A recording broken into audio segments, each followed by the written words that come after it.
Hi everyone, Charlie Bush, Squim City Manager, here for another weekly update, a recap of my message to council that I sent out just today. And I'm here along with Joe Irvin, Assistant City Manager.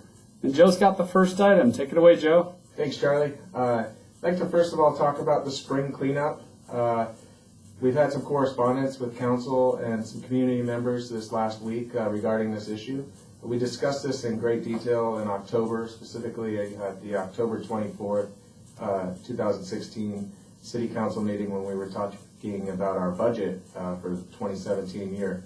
And we decided to go forward to continue to bolster our relationship with Habitat for Humanity and host 4 rally in the alleys throughout downtown rather than conduct our spring cleanup.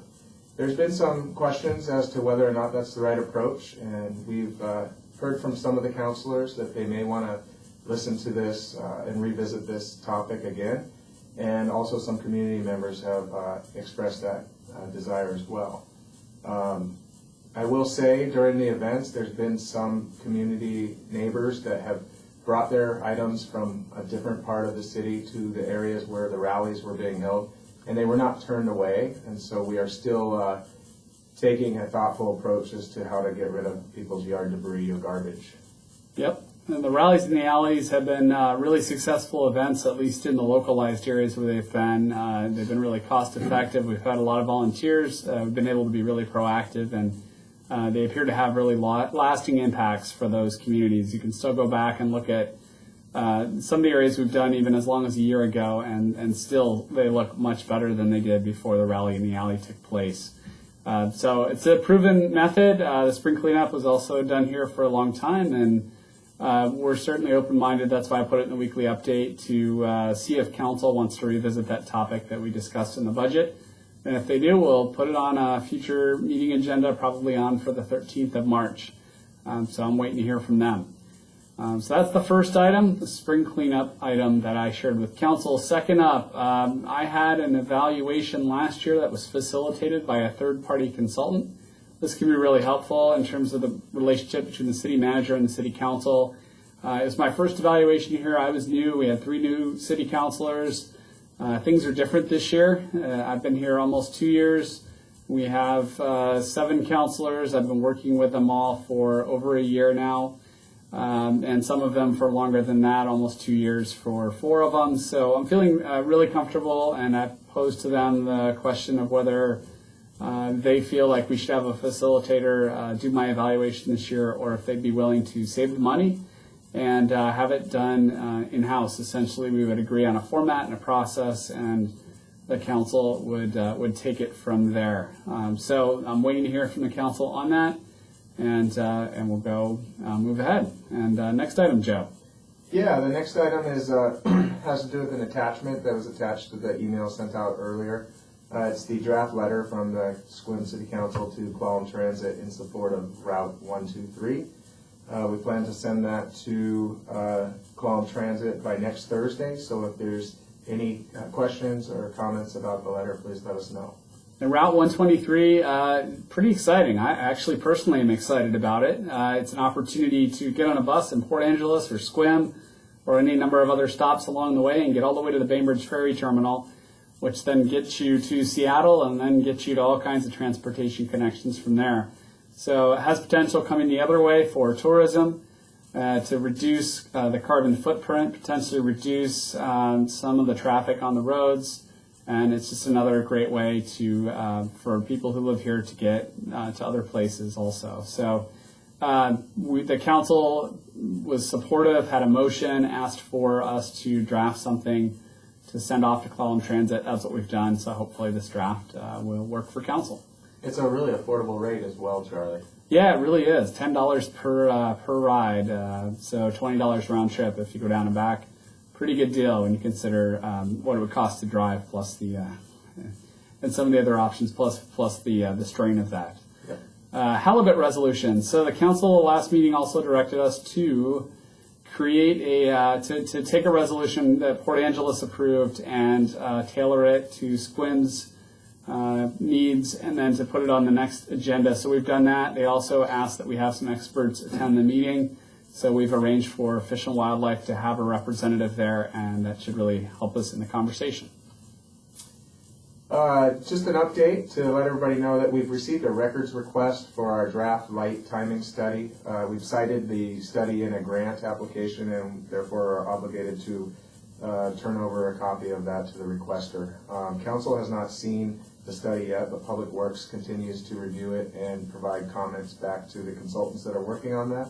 So we'll continue to keep you up to date with what's going on with that and plan to bring it back to council in a final report form in April or May. Yeah, once we bring it back, there still will probably be some tweaks to the study. There's still some fine-tuning needed, but the outcomes of that study will allow us to really fine-tune the lighting system here in town for traffic lights so that we can get the most out of our system and move people around most efficiently.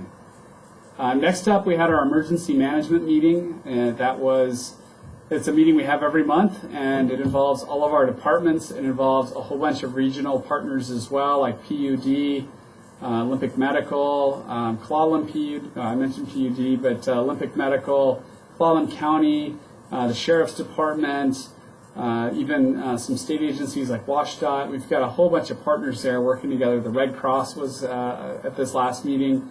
And we're working on all the pieces of emergency management. We're working on updating our emergency response plan.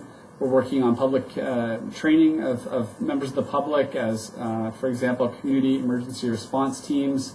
We're working on public information, pre-recording some disaster messages that would be played by our local radio station KSQM in the event of an earthquake, for example. We're working on training of staff and outfitting the Emergency Operations Center for the city, as well as some agreements between agencies like Fire District 3 and the city to jointly operate the Emergency Operations Center that we have in the Transit Center. So a whole bunch of work going on there. It was another productive meeting with about 30 attendees, and we'll meet again next month, and we've all got a to-do list coming out of that. Joe. Yeah, Charlie, this coming Monday, March 6th, there's a meeting scheduled with businesses and state officials here at the Sequim City Council chambers. Port Commissioner Colleen McAleer has helped organize this meeting to talk with interested folks and councilors that are interested in talking about business assistance programs in Washington State. The meeting's in the council chambers from 8 to 10. Really excited to have those resources available. We put some information out through the Chamber of Commerce, and as we get ready to launch our business retention expansion program, this is the kind of information we need to collect, and these are the partners and the relationships we need to continue to cultivate to be successful in our efforts to work with our businesses here to have maximum benefit. So there's sort of a multifaceted series of angles to this event that's coming up on Monday morning. We're really excited to have the opportunity. So thanks again to the Port for being a part of putting this together. And those representatives will be having other meetings throughout the region as well on Monday and possibly even on Tuesday. Representative Kilmer's coming to town Monday night. There's a town hall meeting at the high school gymnasium. I'm trying to recall the start time. I think it's 5:30, and I plan to go, as do several of our councilors. So it's just letting the council know that I'll be there. Also, let the council know that I've been asked to team teach a session of a course at the University of Washington Evans School, and so I'll be there on Saturday, the 8th of April, for a few hours, teaching a session on career development with some other city managers from around the state. Joe. Yeah, update on pickleball courts design. We had a meeting today to talk with Swim Picklers and Swim Family Advocate representatives to talk about design details. The footprint requirements to be a tournament quality court has increased since they began the planning for pickleball courts by 4 feet in one dimension and 4 feet in another, which causes some complexities for us. So we're still working through the design details. We're planning to give a briefing to the Parks Board on Monday night, March 6th. So we'll continue to keep council updated too, where we're progressing there. Yep, not unusual to have to work through a bunch of details on a project like this, particularly with multiple partners. Happens frequently. We'll work through it, I'm sure, successfully. A couple other items. And Joe, we haven't had a drum roll item. It's not going to be this one, but I think it should be the last one. Okay, that's good. Are you good with that? I am. That's what I was thinking. All right, awesome. I wasn't sure. I was worried we were going to have no drum roll. Doctor's appointment Friday morning for me in Seattle, so I will not be here Friday morning. Otherwise, I'm here all next week. And lastly,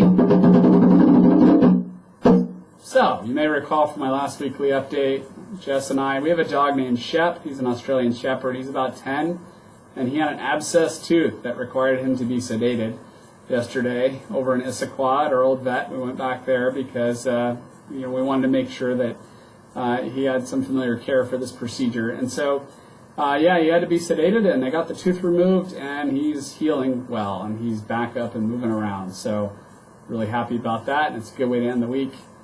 And with that, hope you all have a great weekend. Joe, anything further? No, enjoy your weekend. Take care, everyone.